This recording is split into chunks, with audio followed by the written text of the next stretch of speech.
Y una de estas personas es Alicia Torres, presidenta del sindicato CESIF Comunidad Valenciana. ¿Qué tal? Buenos días, Alicia. Hola, muy buenos días. Bueno, además sé que estás muy ocupada. Bueno, alguna ocupación tenemos, sí.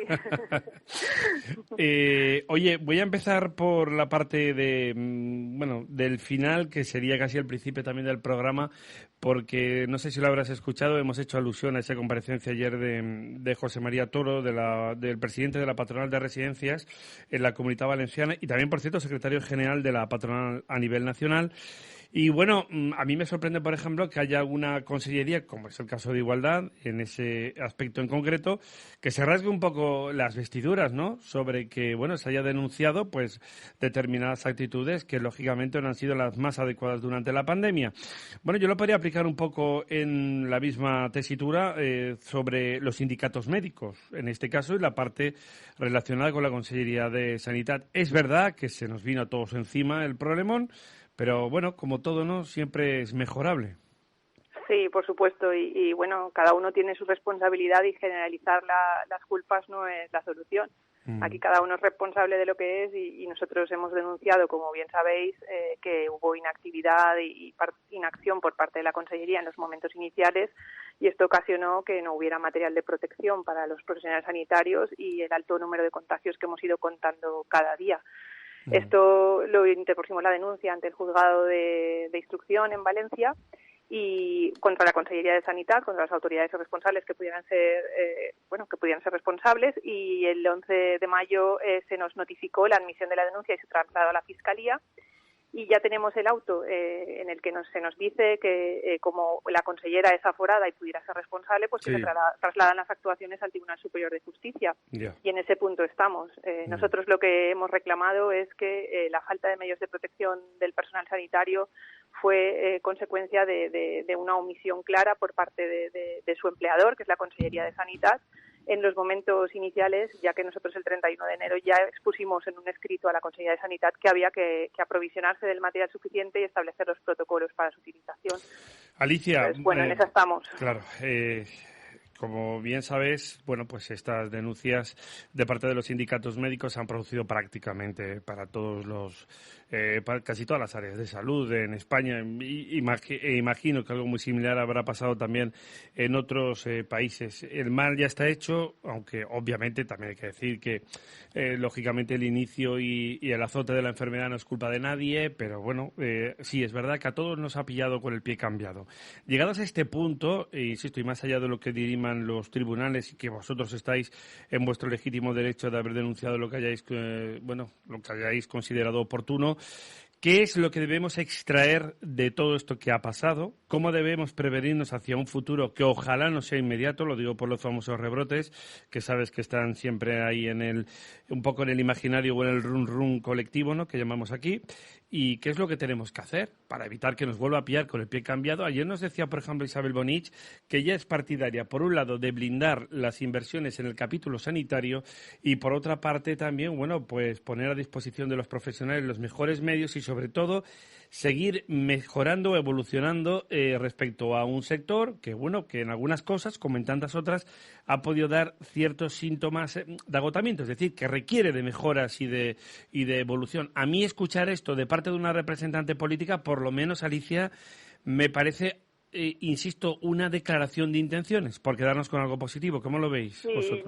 Nosotros entendemos que la sanidad como la educación son temas fundamentales y el consenso más amplio posible pues es extraordinario, así lo entendemos. Entonces, pues que se blinde el gasto sanitario, que se refuercen los servicios con la plantilla suficiente, que se atiendan las demandas de los profesionales sanitarios que han sufrido tanto en esta crisis y han estado a la altura de las circunstancias, pero que no vemos reflejado, por ejemplo, en el plan de vacaciones que se ha expuesto por Sanidad. Pero, en fin, el consenso político es muy importante en estos temas tan esenciales como es la sanidad, como es la educación o como son los servicios sociales. Y parece ser que a nivel del Estado pues también parece que va a haber un posible acuerdo en materia sanitaria entre los dos grandes partidos. Pues todo eso nos parece que es lo que debe ser en las grandes cuestiones que son fundamentales. Pero a día de hoy, en el ámbito de nuestra comunidad, cuando nosotros preguntamos si ante nuevos rebrotes tenemos garantizado el suministro de materiales para los profesionales sanitarios, para que no vuelva a ocurrir lo que pasó en estos meses pasados, pues no tenemos una respuesta clara.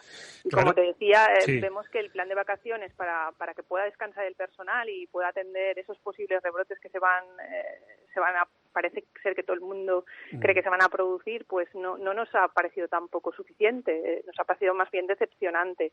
Entonces, bueno, esas son al final los hechos son los que demuestran la voluntad de resolver estos temas, y no la vemos. Sobre todo, claro, porque, insisto, lo que le apuntábamos ayer también a la presidenta del Partido Popular de la Comunidad Valenciana, salvo excepciones, hombre, todo puede pasar porque estamos en una democracia, ¿no? Y bueno, ahí tenemos alcaldías que no están gobernadas de manera directa por los dos grandes partidos. Pero bueno, de momento parece que lo que puedan ser los gobiernos autonómicos o el gobierno de España, pues tanto PP como PSOE están llamados a seguir gobernándolos. Con lo cual, yo insisto en esta cuestión. Yo creo que es momento de establecer esos pactos, ¿no? Y esas pautas para tratar de evitar cosas y corregir errores y problemas. O sea, vamos a empezar por reconocer lo que se ha hecho mal, porque, insisto, me quedo con las palabras de Bonich, de que hay cosas, bueno, pues es normal, son sistemas de salud de mucho caudal, diría, de mucho peso, ¿no? Como tenemos en España, lógicamente con los mejores profesionales, eso queda fuera de toda duda. Pero hay que caminar mucho, hay que trabajar mucho, porque nos vamos a evitar muchas denuncias en el futuro, Alicia. Sí, no, nosotros lo que hemos dicho es que esta crisis, si ha servido para algo, es para ver fortalezas y debilidades. Pues las fortalezas, está claro, el sistema ha respondido porque los profesionales han estado a la altura, pero tiene muchos déficits y lo hemos denunciado. Faltan plantillas, ha faltado medios de protección, falta hablar de una buena organización de todo lo que es el sistema. Y todo eso estamos dispuestos a sentarnos también nosotros a hablar en los foros que dependen de la Consellería, sí, para mejorar en todo lo posible la asistencia sanitaria a los ciudadanos, que ahora han visto que para atender obviamente lo que era urgente y necesario, que era el tema de la crisis del COVID, pues han paralizado su actividad ordinaria y no vuelve a retomarse esa actividad. Hemos de retomarla. Hay muchas patologías que han quedado sin atender en el camino y todo esto hay que reactivarlo ya, y es urgente. Y para eso se requieren medios, para eso se requieren profesionales y para eso se requiere hablar de cómo vamos a organizar toda esta vuelta a la actividad ordinaria. Y sobre todo hablar más, tal y como tú estás comentando. Es decir, a mí me parece francamente bastante lamentable que tenga que postrarse o mostrarse, mejor dicho, un dirigente, en este caso de una patronal como la de las residencias, en una comisión de, esta famosa mesa de la reconstrucción, achacándole, pues concretamente a la Consellería de Igualdad, que no haya existido un diálogo y que se hayan sentido solos. A mí esto, Alicia, me parece francamente muy triste. Y nosotros lo hemos denunciado también durante todo este tiempo. Yo puedo entender que en el fragor de la batalla, nunca mejor dicho, pues hubiese sido muy complicado poder tener reuniones, al menos presenciales, pero, hombre, establecer al menos unas pautas determinadas de diálogo, al menos porque, aunque la tutela haya correspondido a la Consellería de Sanidad, que es lógico por otro lado, claro, hombre, que no atiendan a los geriátricos la Consellería de Igualdad poniendo, digamos, su granito de arena, que es la consellería que habitualmente mantiene esta relación con las residencias, es que a mí no me parece lógico. Igual que vosotros habéis quejado también con la Consellería de Sanidad, ¿cómo no se puede hablar con los responsables sanitarios más allá de ocasiones concretas? Puntuales, exactamente, y reuniones informativas en las que la información era muy escasa. Así no podemos nosotros tranquilizar al personal que está en el frente atendiendo a los usuarios, a los ciudadanos, porque teníamos muy poca información. La información que teníamos y que os trasladábamos era la que nos trasladaban nuestros delegados sindicales, que estaban en sus secciones sindicales atendiendo a la gente que necesitaba de nuestra ayuda. Vale. Por eso la información ha sido escasa. Y pasa un poco lo mismo con lo que está haciendo la vuelta a la actividad presencial en la función pública. Sí, eso te iba a preguntar ahora con el tema del claro, la famosa polémica del teletrabajo, sí o no, porque vosotros lo que estáis pidiendo es que haya un retorno, yo entiendo que gradual, y otra vez que se hable, que se consensúe. Hemos visto ahí la rebeldía, si se puede denominar así ese acto de rebeldía, de algunas consellerías, por ejemplo, gestionadas por Compromís, respecto a la orden impositiva de la consellera Gabriela Bravo. En Agricultura, por ejemplo, pues han considerado que no todos los funcionarios se reincorporen. Hombre, esto tampoco creo yo que sea tan difícil. Además, pues podríamos establecer aquí también, no sé, el teletrabajo en algunas ocasiones ha demostrado ser incluso, yo diría que más productivo. Bueno, pues como todo, hagamos también las cosas de manera sensata, ¿no? Claro, nosotros teníamos una resolución del 8 de mayo que establecía unos porcentajes de incorporación, se respetaban situaciones de personal vulnerable, se hablaba del trabajo teletrabajo, trabajo en remoto, como lo han llamado en justicia, que también depende de su ámbito de competencias, de la misma consellería, y en cambio allí sí se permite, y en lo que es función pública no. Y todo eso en 8 de mayo estaba recogido, pero de repente nos encontramos con una resolución que se dicta en sábado y que nosotros conocemos viernes para la reincorporación total del 100% de la plantilla, sin respetar vulnerabilidades, sin hablar de teletrabajo y sin hablar con los representantes de los trabajadores, que es el caso de CSIC, que es muy importante en el ámbito de función pública. Y esto es lo que denunciamos, la falta de diálogo. Ahora mañana parece ser que hay prevista, después de toda esta revolución que se ha producido, porque hay ciertas consellerías que han pues considerado que la vuelta del 100% no es compatible con los planes de contingencia que se habían establecido para que se respeten esas medidas de distancia, para que se respeten los aforos. Pues todo eso lo hemos trabajado, porque ahora de repente desaparece de un plumazo y no nos hemos sentado a hablar de cómo volvíamos y respetábamos las situaciones de vulnerabilidad que se han tenido que reincorporar todos hasta que se valore por el Inbasat. Todas esas circunstancias nosotros entendemos que ha causado una reincorporación pues desigual, confusa y caótica. Y mañana, como te decía, nos han convocado a una comisión de seguimiento de esa reincorporación y no sé qué es lo que nos van a decir. Si es vigilar quién se reincorpora o no, o va a haber un pasito más allá y se va a intentar pues hablar un poco de que si se puede mantener el teletrabajo en ciertos servicios. Nosotros entendemos que hay otros que evidentemente son de atención directa y esos no se pueden atender con teletrabajo, pero hay servicios y que sí se puede mantener el teletrabajo, con lo cual mantenemos distancias, mantenemos en un verano anormal, porque la pandemia no ha acabado, podemos reincorporarnos de esa manera. Porque claro, aquí parece que hemos olvidado que la pandemia sigue estando en la calle y eso es lo que yo creo que no es prudente. A pesar de que el gobierno valenciano nos todo el tiempo nos dice que hay que ser prudentes, la prudencia, pues en este caso creo que se olvidó de la prudencia, que es lo que necesitamos en estos momentos. Que todos seamos conscientes de que el si problema sigue ahí, claro. Y tanto claro. Que sí. Alicia, hay otro detalle también importante en relación con el tema también de la función pública. Sabes que es un debate que viene de largo porque para una parte importante de la ciudadanía hay una cierta imagen, o al menos, como bien decía, recuerdo siempre, me quedo con las palabras de tu antecesor en la presidencia de CSIF, el querido y buen amigo Daniel Matoses, que nos sobran más políticos que funcionarios. Lo digo porque sabes que está también siempre en el disparadero el famoso tema respecto a si hay que reajustar todo lo que es la función pública, si tenemos que, sobre todo, cambiar determinados aspectos de la función pública, reordenamientos e incluso pues también lo que os quejáis vosotros siempre en CSIF, porque claro, para la gente, yo lo digo siempre, para el ciudadano a pie resulta muy difícil de entender que la deuda pública de este país siga aumentando, que cada vez haya más personas a cargo de las arcas del Estado y que haya muchos departamentos públicos donde nos encontramos paradójicamente con que encima cada vez tenemos menos personal destinado a ocuparse de determinadas tareas. Claro, esto, Alicia, para las personas, para la sociedad en general, resulta difícil de entender. Entonces, una de dos, o estamos sobrecargados con los famosos asesores y todo el sistema político o todo el sistema que tienen los partidos políticos alrededor, o algo pasa aquí. Entonces, lo digo, por ejemplo, me quedo ayer otra vez con las palabras de Isabel Bonich. Podemos recortar de 116 asesores a 50, por ejemplo, en el ámbito de la Generalitat Valenciana. Bueno, la gran pregunta es, ¿nos sobran departamentos, o yo lo aplicaría más, nos sobran duplicidades, incluso nos falta personal de función pública? ¿Cómo podríamos...? Yo lo digo porque de todo mal hay que tratar de extraer un bien, como tú sabes. Claro. Y, hombre, vamos a ver si de verdad solventamos el problema, evitamos duplicidades, triplicidades, porque la deuda pública no para de crecer y el usuario tiene la sensación de sentirse cada vez más abandonado. Pues sí, efectivamente, nosotros lo que siempre hemos defendido es una administración profesionalizada.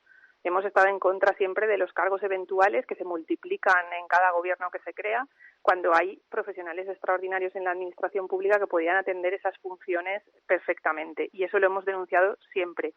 Que hemos denunciado también que la Administración se ha resentido en estos años de crisis porque se han paralizado todas las ofertas de empleo, porque se han recortado salarios, porque los servicios que se prestan al ciudadano, como no puede ser de otra manera, cada vez son mayores y necesitan de más recursos y, por tanto, hemos de dar solución a ese envejecimiento de las plantillas, a esas plantillas escasas Y eso es lo que hemos pedido a la Administración, que se ponga a trabajar en una Administración moderna, profesional, que tenga el personal necesario, ni uno más, o sea, los imprescindibles para poder atender al ciudadano en condiciones. Pero eso se ha visto frenado durante muchos años.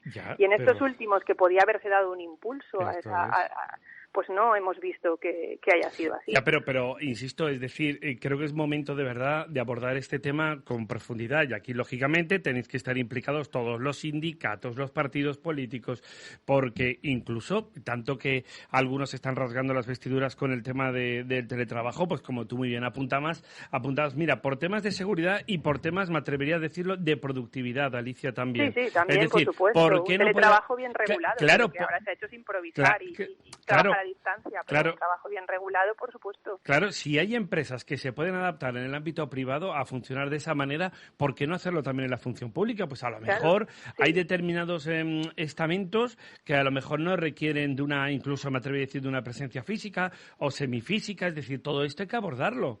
Pero hay que hacerlo de alguna manera porque la sensación que tenemos es de caos absoluto. Y entonces es lo que yo te hablo como ciudadano, ¿eh? Y creo que ahí en CESIF, lo digo porque Daniel Matose, si lo vuelvo a nombrar, pues, y le mandamos desde aquí un abrazo, pues tú sabes que es una pelea que ha tenido continuamente. Imagino que tú estás en ello.